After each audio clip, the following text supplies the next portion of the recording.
This is ZNN with Jamie Cooper. And good Tuesday morning. This is a live edition of ZNN, sponsored this first part of it by the Athens News-Courier. Some of this stuff is over the weekend, too, from the News-Courier, but here's what's happening. Yesterday, the Ardmore Bank was robbed on the Tennessee side, and I'll tell you more about it in a moment. But a lone white male entered the Ardmore CB&S Bank on the Giles County side of the state line Monday morning and handed a teller note demanding money. The robber did not brandish a gun when he entered the bank shortly after opening at 9 a.m. Surveillance cameras captured a clear image of the robber. Ardmore Police Chief David Whitt, sounds kind of funny saying that, not Doc Oliver, released a surveillance photo of the robber and described him based on the witness's statement. He was about 6 feet tall and white. Don't forget that. We'll have a photo coming up later on this morning of him, so y'all get ready to stay tuned for that. News-Courier also says this morning, armed with a bright yellow can of paint remover, goof off.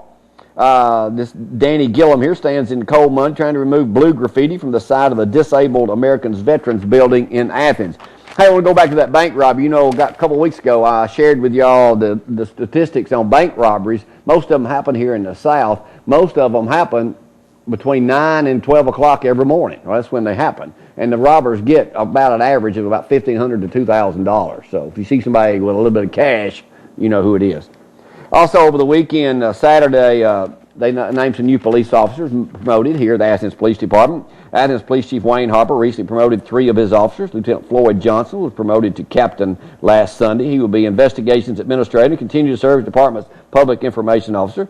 Sergeant Fred Miller was promoted to lieutenant, and Officer Charlie Clem was promoted to second shift sergeant, and Officer Jason Threet was promoted to third shift sergeant. So congratulations to them. Here's a picture of Charlie Page in his new office. This was out of the weekend, too. The first floor of the 3-floor renovation of the Limestone County Courthouse is complete. Commissioner David Seibert said he would set an early February date for an open house to show off the work to the public. Of course, you see Circuit Court Clerk Charlie Page and his staff moved back to their suite of offices after operating out of a temporary second floor more than nearly a year ago. It was also a year ago that District Attorney Christy Valls moved into her suite of offices that occupy her former first floor office. Way to go, Christy. Good seeing you at the gym the other day, too. Thanks for all the info. And also celebrating the grand opening up in Ardmore. A ribbon cutting was held last Thursday in Ardmore at the new Penny Lane location of Hobbs Brother Furniture, named after one of its founders, Penny Hobbs. So celebrating up there, Hobbs Furniture had a new location. Sports this morning, News-Courier. East Limestone battles Chili Temps win on first practice of 2010 baseball season.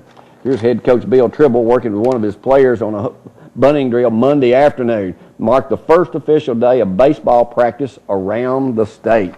Always a cold time of year to start playing baseball. As Gloria just told you, now you can tell your friends all over the world if they won't be able to get the #1 rated morning show on Highway 72 in Athens, Alabama, next to Preston's Western Wear and ZYP. That would be us.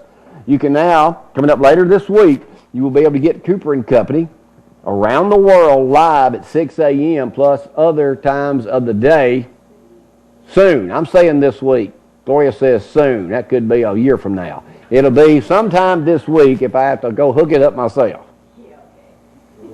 Read all about it this morning in the News-Courier.